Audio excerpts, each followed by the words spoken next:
What are the biggest Big Ten games of the 2024 season? We're going to talk about that right now.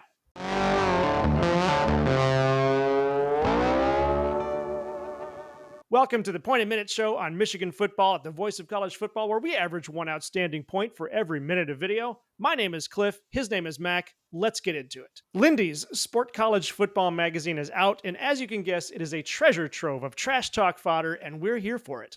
Today, we want to talk about Lindy's picks for the biggest games of the Big Ten, and we've got 8 of them out of the 2 lists that have 15 games each. We're going to talk about the 8 that have to do with the Big Ten, starting on August 31st. That's our early football game for this year of Penn State at West Virginia.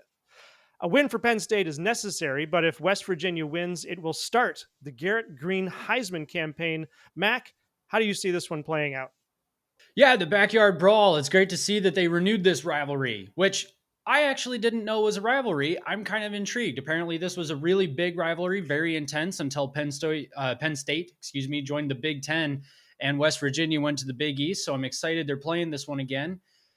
This is going to be an interesting game. I'm hearing good things out of West Virginia. I believe they're in Nope, not going to take a guess because I'm going to be wrong. I'm hearing good things out of West Virginia, but as always, we hear great things during the offseason with Penn State.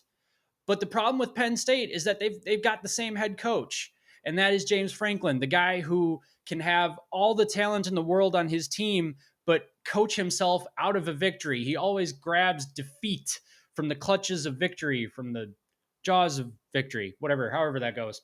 In any case, his team is stacked again. He ought to have a really great defense. Drew LR is back for another season. Obviously, he wasn't going anywhere, but he's a really good quarterback. He expects to take a step forward this year. We'll see if that can happen. I feel like with Penn State quarterbacks, we've talked about this before, that you kind of get what you get with them just because the development hasn't been there. I do expect Penn State to win this game. I think West Virginia should have a good season. I don't expect them to have the kind of talent necessary to keep up with Penn State this year, though. Moving to September 7th, we've got Texas at Michigan, and it's the game that has a lot of us Michigan fans kind of holding our breath. Lindy's has it as the number 1 non-conference game to watch. Mac, what does that tell you about how other outlets view Sharon Moore? Yeah, well, it gives them a lot of credibility, doesn't it? A lot of the questions surrounding Michigan, we've talked about this a lot, that, Michigan's got a brand new coaching staff. They're replacing basically the entire team in terms of starting talent from last year. The fact that this is the number 1 non-conference game to watch says to me a couple of things. One, it says that if Texas wins, then they are truly the national championship hopefuls that everyone's kind of expecting them to be. It also says, though, that people are expecting Michigan to actually be a lot bigger of a test for Texas than maybe conventional wisdom would have us believe. Conventionally, we look at Michigan. What did I just say? Lots of turnover. Texas is bringing a lot of guys back. They had some turnover on defense. We've talked about that before, but they're still a solid team. So the fact that they're saying that this is the number 1 non-conference game to look out for is kind of says to me that, both of these teams, should they win this game, are going to have a lot of upside potential from winning this game. So it's very interesting. I think that gives a lot of credibility to Michigan and Sharon Moore specifically. Moving to September 14th, we have Alabama at Wisconsin. Now we have Kalen DeBoer, the coach, taking over for the guy. They call it the guy taking over for the guy. And you don't want to be that guy, but Kalen DeBoer is that guy. They're saying this is his first true test. Is it? Yeah, Kalen DeBoer is taking over for the guy that Michigan retired. I need to keep stressing that point, that Michigan retired Nick Saban, and I love me some Nick Saban. But yes, this is going to be Alabama's first test. They open the season with Western Kentucky. They follow that up with South Florida, and then they're at Wisconsin. So yeah, Wisconsin is definitely going to be Alabama's first test. But honestly, I don't know how much of a test that's really going to be, and I don't want to spend a lot of time on Wisconsin because Alabama's going to be their first test too. I'm just going to say this. If the Badgers can somehow figure out a way to win this game, then the entire Big Ten landscape is going to get turned upside down. And Oregon, Ohio State, and Michigan really need to look out at that point, because all Wisconsin has left on its schedule at that point would be Penn State and Oregon. And if they can beat Alabama, they can beat anybody. I'll also mention this. Penn State and Oregon are both games that Wisconsin has at home. So watch out. Moving to September 21st, we have another Michigan game, USC at Michigan. Now, Lincoln Riley's overhauled defense will be put to its first test against a high flying LSU team to open the season, and then again just 2 weeks later in this game. Mac, will Michigan's O line be able to stop them? Yeah, I mean that's a massive question mark. I don't know that the question mark is so much on Michigan's side as it is on USC's defensive line. We know for the most part that Michigan. We don't exactly know just yet what the lineup is going to be. We still have fall camp to go, but whatever happens, we're fairly certain that Michigan is going to have yet again another very good offensive line. Is it Joe Moore worthy? Not entirely sure yet. Is it enough to establish what Michigan needs to win football games? It should be. That's where we're at right now. Is that it almost certainly will be, barring a couple of injuries. USC's defense is the question mark, right? I mean, we saw at Ohio State. They bring in Jim Knowles. They revamp the defense. They look a lot better, but who'd they lose to? They lost to Michigan. So USC can overhaul their defense. Lincoln Riley can get a defensive coordinator and finally look up the word defense in the dictionary, see what it means, and figure out if he can establish something with that. Not sure if he can do that just yet, but we'll see. We'll find out. And if he can, then great. But even with defenses that have been refurbished, so to speak, it takes a year or two for them to actually get into a groove. So it may be that USC's defense is far improved, just not good enough to beat the likes of Michigan, teams that have really good offensive lines. Moving into October, we are at October 12th with Ohio State at Oregon. These are the projected top two teams in the Big Ten. This is when they meet. Somebody has to lose. Who will it be, and what will it mean for their season? Short answer is I don't know who's going to win this game.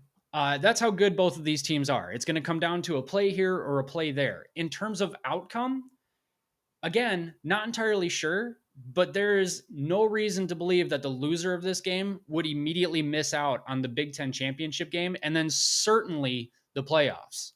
So there's absolutely a world here where you could lose this game and then win out and still end up in the Big Ten championship game, which would then affect your seeding in the playoffs. I think that it would be curious to run some scenarios if you lose this game and then if Oregon loses this game and then loses to Michigan. Where do they end up in the playoff picture?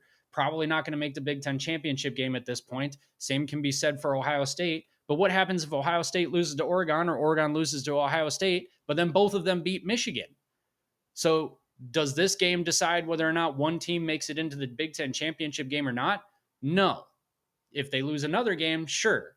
But the outcome of this game is just kind of going to shape who's in the driver's seat at that point. All right, let's move into November then. We've got Ohio State at Penn State. It's the non-Michigan game that Michigan fans look forward to. Who wins? Again, don't know. And that's okay because a couple of scenarios are at play here. It's at Penn State.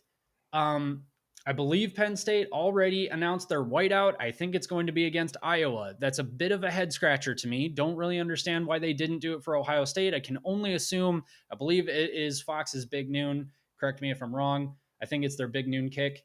That plays very favorably to Ohio State because then Penn State doesn't have time to get amped up. It's not a night game, so the crowd's not going to be as amped up. Everybody's probably going to be still really tired, possibly even hungover. Who knows? Ohio State, I think, is probably going to win this game.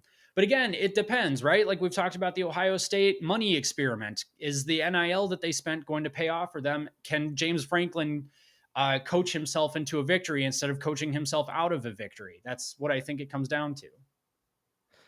So November 2nd is going to be an interesting day for Michigan fans because that same day we've got Oregon at Michigan.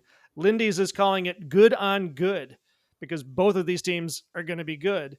Could this be a new rivalry in the Big Ten? Obviously, Michigan versus Ohio State has been the deciding factor in the Big Ten championship game appearances, and it is, of course, the game. Could this game, by chance, throw a wrench in that? It could. And I think it kind of depends on how the Ohio State Oregon game goes on October 12th. Again, lots of scenarios at play there. I think that if you want the following week, which we'll talk about, or not the following week, but if you want Michigan's final game of the season to mean as much as it possibly could, and we'll get to that in a second, then Michigan absolutely has to win this game. And I think absolutely can, especially if they come into it undefeated. That being said, if Michigan loses this game, then yeah, this would throw a wrench into the next game we'll talk about. And that game is November 30th, Michigan at Ohio State. It's the game, and Michigan has owned it now for the past 3 years. Both teams will likely take a beating by the time they get here. What does this game mean this year? It's really interesting to think about the game. The game for the past 3 years, the game for probably its entire existence, um, has generally meant the Big Ten champion. Has generally meant that whoever wins that game usually becomes the Big Ten champion. And there have been some notable exceptions. There have been a lot of exceptions in recent years with Michigan not doing so well, especially early in Harbaugh's tenure, and then with Hoke and Richrod and all that. This year, or the last 3 years, it has absolutely meant Big Ten championship and a spot in the playoffs. Okay. This year, Michigan and Ohio State could play. And then if they're both undefeated coming into the game, they could both, no matter who loses this game, end up in the Big Ten championship game. And then they could both, no matter who loses that game, end up in the playoffs. And if both of them make a deep enough run, could end up playing for a third time this season. So I honestly don't know what the game means anymore from a regular season standpoint in terms of its effect on the postseason. Because I'm pretty sure this game is honestly all it's going to affect at this point is playoff seeding. And honestly, Big Ten championship game seeding too. That's what we think about Lindy's biggest games of the Big Ten this season. What do you think about what we think? What do you think about those games? Leave a comment and let us know. If you want more great analysis on college football, check out all the shows right here on the Michigan Football at the Voice of College Football channel. Check out all of the Voice of College Football channels. You can also catch us live on the Big Ten Team Rivalry Show, Monday nights at 8 p.m., right here on YouTube. Mac, take us out. This is Michigan Football at the Voice of College Football.